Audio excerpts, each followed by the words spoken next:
നമസ്കാരം.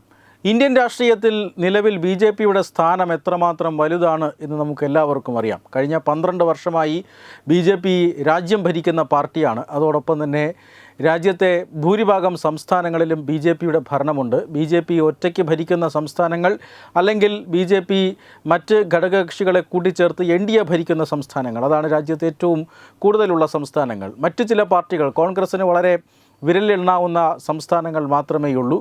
കമ്മ്യൂണിസ്റ്റ് പാർട്ടിക്കാകട്ടെ കേരളത്തിൽ മാത്രമേ നിലവിൽ ഭരണം ഉള്ളൂ എന്ന ഒരു സാഹചര്യവുമുണ്ട്. അവരുടെ ഈറ്റില്ലങ്ങളായിരുന്ന ത്രിപുരയും ബംഗാളുമെല്ലാം അവർക്ക് നഷ്ടപ്പെട്ടിട്ട് വർഷങ്ങളായിരിക്കുന്നു.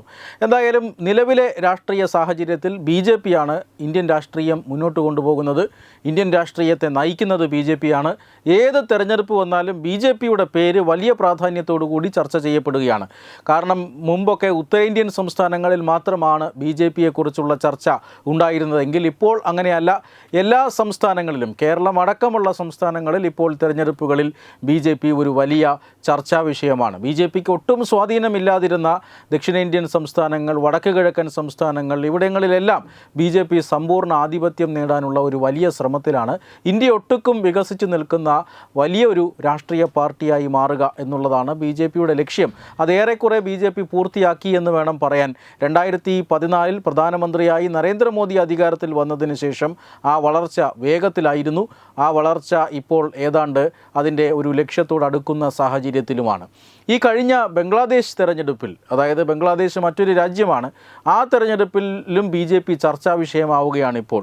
അതായത് ബംഗ്ലാദേശ് തെരഞ്ഞെടുപ്പിൽ ബി.ജെ.പിക്ക് ഒരു സീറ്റ് ലഭിച്ചിരിക്കുന്നു എന്ന വാർത്തയാണ് ഇന്ത്യൻ മാധ്യമങ്ങളിൽ ഇപ്പോൾ നിറയുന്നത്. പക്ഷേ അത് നമ്മുടെ ഇന്ത്യയിലുള്ള ഭാരതീയ ജനതാ പാർട്ടിയല്ല, ബംഗ്ലാദേശ് ജാതീയ പാർട്ടി എന്ന് പറയുന്ന മറ്റൊരു പാർട്ടിയാണ്. ബംഗ്ലാദേശിൻ്റെ ഇപ്പോഴത്തെ ഭരണകക്ഷി, അതായത് ഇപ്പോഴത്തെ തെരഞ്ഞെടുപ്പിൽ ഭരണകക്ഷിയായി തിരഞ്ഞെടുക്കപ്പെട്ട 212-ലധികം സീറ്റുകൾ നേടിയ മുന്നണി, അത് ബി.എൻ.പിയുടെ നേതൃത്വത്തിലുള്ള മുന്നണിയാണ്. ബി.എൻ.പിക്ക് ഒറ്റയ്ക്ക് ഭൂരിപക്ഷം ലഭിച്ചിട്ടുണ്ട് എങ്കിൽ പോലും ബി.എൻ.പിയോടൊപ്പം ചില ഘടകകക്ഷികളുമുണ്ട്. ആ ഘടകകക്ഷികളിൽ ഒരു ഘടകകക്ഷിയാണ് ഈ ബംഗ്ലാദേശ് ജാതീയ പാർട്ടി. ബംഗ്ലാദേശ് ജാതീയ പാർട്ടി മത്സരിച്ച ഭോല 1 പാർലമെൻറ്റ് കോൺസ്റ്റിറ്റ്യുവൻസിയിൽ നിന്നാണ് ഇപ്പോൾ ആ പാർട്ടിയുടെ പ്രതിനിധി വിജയിച്ചു വന്നിരിക്കുന്നത്. ആൻഡലീവ് റഹ്മാൻ എന്നതായിരുന്നു ബി.ജെ.പിയുടെ അവിടുത്തെ സ്ഥാനാർത്ഥി. ആ സ്ഥാനാർത്ഥി ഏതാണ്ട് 1,05,543 വോട്ടുകൾ നേടുന്നു.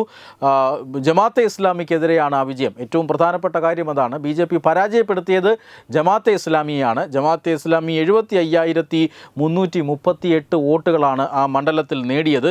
ഏതാണ്ട് 30,000-ലധികം വോട്ടുകളുടെ ഭൂരിപക്ഷത്തിലാണ് ഭോല 1 നിയോജക മണ്ഡലത്തിൽ നിന്നും ബി.ജെ.പി, ബംഗ്ലാദേശ് ജാതീയ പാർട്ടി എന്ന ബി.ജെ.പി ബംഗ്ലാദേശിൽ ഒരു സീറ്റ് നേടിയിരിക്കുന്നത്. അത് ബംഗ്ലാദേശിലെ ഒരു ചെറിയ രാഷ്ട്രീയ പാർട്ടിയുടെ വിജയമാണ്. ഭാരതത്തിലെ ബി.ജെ.പിയോട് ചുരുക്കെഴുത്തുകൊണ്ട് തന്നെ സാമ്യമുള്ളത് കൊണ്ട് തന്നെ ഇപ്പോൾ വലിയ രീതിയിൽ ഇന്ത്യയിലും ബംഗ്ലാദേശിലും അത് ചർച്ചാ വിഷയമായി കൊണ്ടിരിക്കുകയാണ്. ഈ കഴിഞ്ഞ ദിവസമാണ് ബംഗ്ലാദേശ് തെരഞ്ഞെടുപ്പിൻ്റെ വോട്ടെണ്ണൽ ആരംഭിച്ചത്. ആ കഴിഞ്ഞ 12-ാം തീയതിയായിരുന്നു വോട്ടെടുപ്പ്. 12-ാം തീയതി ഏതാണ്ട് 4:30 തന്നെ വോട്ടെടുപ്പ് അവസാനിക്കുന്നു. ആ സമയം മുതൽ തന്നെ വോട്ടെണ്ണൽ ആരംഭിച്ചു. ആ വോട്ടെണ്ണലിൽ വിജയിയായി പ്രഖ്യാപിച്ചത് ബംഗ്ലാദേശ് നാഷണൽ പാർട്ടിയുടെ നേതൃത്വത്തിലുള്ള മുന്നണിയാണ്.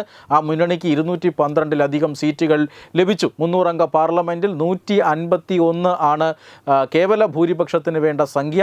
പക്ഷേ അതും കടന്ന് 212 എന്നൊരു വലിയ വിജയം തന്നെ ബി.എൻ.പി നേടുകയാണ്.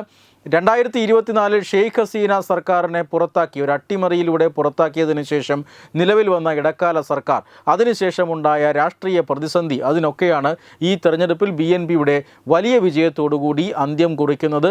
ഏതാനും ദിവസങ്ങൾക്കകം തന്നെ പുതിയ സർക്കാർ അവിടെ ഭരണത്തിൽ വരും എന്നാണ് പ്രതീക്ഷിക്കുന്നത്. ബി.എൻ.പിയുടെ ചെയർമാനായ താരിഖ് റഹ്മാൻ ആയിരിക്കും ഇനി ബംഗ്ലാദേശിൻ്റെ പ്രധാനമന്ത്രി. അതോടൊപ്പം തന്നെ പ്രധാനമന്ത്രിയായി സത്യപ്രതിജ്ഞ ചെയ്യുന്ന സമയത്ത് താരിഖ് റഹ്മാൻ നരേന്ദ്രമോദിയെ ക്ഷണിക്കും, ഇന്ത്യൻ പ്രധാനമന്ത്രിയെ നരേന്ദ്രമോദിയെ ക്ഷണിച്ചേക്കും എന്നൊരു വാർത്തയുമുണ്ട്. ആ ക്ഷണം സ്വീകരിക്കുമോ അതോ ഇന്ത്യയുടെ പ്രതിനിധിയായിരിക്കുമോ ഈ സത്യപ്രതിജ്ഞാ ചടങ്ങിൽ പങ്കെടുക്കുക എന്നറിയില്ല. കാരണം ഇന്ത്യയുടെയും ബംഗ്ലാദേശിൻ്റെയും നയതന്ത്ര ബന്ധം അതിപ്പോൾ വലിയ ഉലച്ചിലാണ്, വളരെ മോശം സ്ഥിതിയിലാണ്. ആ നയതന്ത്ര ബന്ധം മെച്ചപ്പെടുമെന്നത് സംബന്ധിച്ച യാതൊരു ഉറപ്പും ഈ ഘട്ടത്തിൽ നമുക്ക് ലഭിച്ചിട്ടില്ല. ആ ഒരു ഘട്ടത്തിൽ പ്രധാനമന്ത്രി നരേന്ദ്രമോദി ബംഗ്ലാദേശിലേക്ക് യാത്ര ചെയ്യുമോ എന്നറിയില്ല. മറ്റൊരു പ്രധാനപ്പെട്ട കാര്യം, ഇന്ത്യയിൽ തെരഞ്ഞെടുപ്പ് തെരഞ്ഞെടുപ്പ് നടന്ന് ഇന്ത്യൻ പ്രധാനമന്ത്രിയായി നരേന്ദ്രമോദി സത്യപ്രതിജ്ഞ ചെയ്യുന്ന കഴിഞ്ഞ 3 അവസരങ്ങളിലും അയൽ രാജ്യങ്ങളെ, ബംഗ്ലാദേശും പാകിസ്ഥാനും ഉൾപ്പെടെയുള്ള അയൽ രാജ്യങ്ങളെ ക്ഷണിക്കുക പതിവായിരുന്നു. ആ ക്ഷണം, ആ ഒരു രീതി അനുസരിച്ച് ബംഗ്ലാദേശിൻ്റെ ക്ഷണം ഒരുപക്ഷെ നരേന്ദ്രമോദി സ്വീകരിക്കാനും സാധ്യതയുണ്ട്.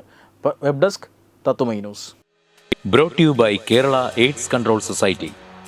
HIV എയ്ഡ്സ് സംബന്ധമായ സംശയങ്ങൾക്ക് 1097 എന്ന 24 മണിക്കൂറും പ്രവർത്തിക്കുന്ന ടോൾ ഫ്രീ നമ്പറിലേക്ക് വിളിക്കുക.